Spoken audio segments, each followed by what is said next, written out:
जीवन बोध, इंद्रियों से परे जीवन को जानना। मनुष्य का शरीर दुनिया को कैसे जान पाता है? उसके लिए जानने का स्रोत क्या है? इसका उत्तर स्पष्ट है, अपनी 5 इंद्रियों से। आप दुनिया या खुद के बारे में जो भी जानते हैं, वह जानकारी आपने केवल 5 इंद्रियों से इकट्ठी की है। देखकर, सुनकर, सूंघकर, चखकर और छूकर। यदि ये 5 इंद्रियां सो जाएं, तो आप ना तो दुनिया को जान पाएंगे और ना ही स्वयं को। हर रात जब आप सोते हैं, अचानक आपके आसपास के लोग गायब हो जाते हैं, दुनिया गायब हो जाती है, यहाँ तक कि आप भी गायब हो जाते हैं। आप अब भी जीवित होते हैं, आपके आसपास हर कोई जीवित होता है, पर आपके अनुभव में हर चीज छूमंतर हो जाती है, क्योंकि ये 5 इंद्रियां बंद हो जाने की अवस्था में चली जाती हैं। इंद्रियां सीमित हैं, वे केवल उस चीज का बोध कर सकती हैं जो भौतिक है। यदि आपकी समझ 5 इंद्रियों तक सीमित है, तो स्वाभाविक रूप से आपके जीवन का दायरा भौतिक तक ही सीमित रहेगा। साथ ही इंद्रियों को किसी भी चीज का बोध किसी दूसरी चीज की तुलना में ही होता है।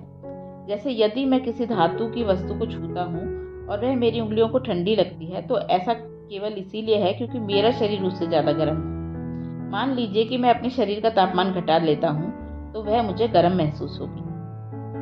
मनुष्य के लिए अपना जीवन चलाने हेतु उसकी इंद्रियां बहुत शानदार साधन है। ये इंद्रियां उसके पैदा होते ही चालू हो जाती हैं, क्योंकि बाहरी दुनिया में आपके जीवन यापन के लिए वे अत्यावश्यक होती हैं। किंतु यदि आप जीवन संरक्षण से ज्यादा कुछ चाह रहे हैं, तो वे पर्याप्त नहीं है। वे आपको वास्तविकता की विकृत छवि प्रस्तुत करती हैं, क्योंकि बोध की दृष्टि से वे पूरी तरह सापेक्ष हैं।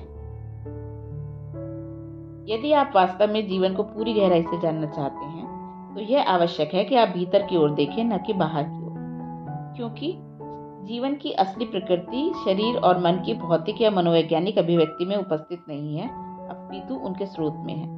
किंतु भीतर की ओर देखना आसान नहीं होता। इसके लिए प्रयास करना पड़ता है, क्योंकि आपके पास भीतर देखने के लिए कोई विधि नहीं होती। मनुष्य की विडंबना बस यही है कि आपके अनुभव का आधार आपके भीतर है, जबकि आपका बोध पूरी तरह से बहिर्मुखी होता है। यही कारण है कि भीतर और बाहर के बीच का संबंध इतना टूट गया है। जो बाहर है उसे आप देख सकते हैं, किंतु आप वह नहीं देख सकते जो आपके भीतर है। यदि कोई फुसफुसाता भी है तो आप सुन सकते हैं, किंतु शरीर में अनगिनत गतिविधियां होती रहती हैं जो आपके सुनने की क्षमता से परे हैं। आपके अंदर कितना सारा खून बह रहा है, लेकिन आपको वह महसूस नहीं होता। जबकि आपकी त्वचा पर एक चींटी भी रेंगती है तो आपको उसका आभास तुरंत हो जाता है। आपकी इंद्रियां केवल दृष्टि, आवाज, गंध, स्वाद और स्पर्श की बाहरी संवेदनाओं को पकड़ सकती हैं, किंतु सारे अनुभवों का स्रोत आपके भीतर है। हो सकता है कि कोई अनुभव किसी बाहरी उकसावे से पैदा हो, किंतु उसका उद्गम सदैव भीतर होता है, और कभी कभी वही अनुभव बिना किसी बाहरी उकसावे के भी पैदा किया जा सकता है। मूल रूप से योग का लक्ष्य आपके अनुभव का विस्तार 5 इंद्रियों से परे करना है। आपके 5 इंद्रियों से परे भी एक आयाम है। आप इस आयाम को जो चाहे कह सकते हैं। यदि आप चाहें तो उसे चैतन्य कह सकते हैं, यदि आप चाहें तो उसे भगवान कह सकते हैं, यदि आप चाहें तो उसे बस मैं कह सकते हैं। शब्दावली का चुनाव पूरी तरह से आप पर निर्भर करता है। और यदि आप ईश्वर या स्व की खोज में नहीं लगे हैं, तो भी अपने बोध को बढ़ाना खुशहाली के बुनियादी स्तर को सुनिश्चित करने में एक महत्वपूर्ण भूमिका निभा सकता है। आप चाहे जो भी हो, डॉक्टर, पुलिसमैन, इंजीनियर, कलाकार, गृहिणी या विद्यार्थी, मूल रूप से आपके बोध की गुणवत्ता ही तय करती है कि आप कितने सफल और प्रभावी होंगे और इस धरती पर आप कितना काम कर सकते हैं। आपके बोध का उसकी वर्तमान सीमाओं के परे विस्तार होने से अद्भुत परिणाम प्राप्त किए जा सकते हैं, जो आपके जीवन में पूरी तरह से नया और लगभग चमत्कारी आयाम ले आते हैं। अब कुछ सामान्य प्रश्न। क्या अपने बोध के स्तर में वृद्धि बहुत कठिन है? भीतर मुड़ने के लिए क्या मुझे हिमालय की गुफाओं में जाना होगा? बिल्कुल नहीं। ऐसी संभावना किसी पहाड़ की चोटी पर बैठने से पैदा नहीं होती। वह आपके ही भीतर रहती है।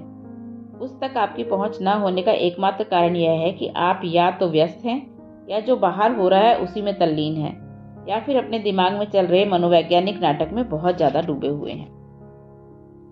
लोग इस ओर ध्यान नहीं देते और इस कारण जो चीज भीतर होती है उसे खोज पाने की संभावना से वंचित रह जाते हैं। भीतर मुड़ने का विचारों, सोच, धारणाओं या सिद्धांतों से कोई लेना देना नहीं है। इसका आपके दिमाग की मनोवैज्ञानिक गतिविधियों से भी कोई लेना देना नहीं है। अपने बोध को बढ़ाने का अर्थ है जीवन जैसा है उसको वैसा ही ग्रहण करने के लिए अपनी क्षमता बढ़ाना। यदि आप हर दिन अपने जीवन के बस कुछ मिनट इसके लिए समर्पित करने को तैयार हैं, तो आपको परिवर्तन दिखाई देने लगेगा।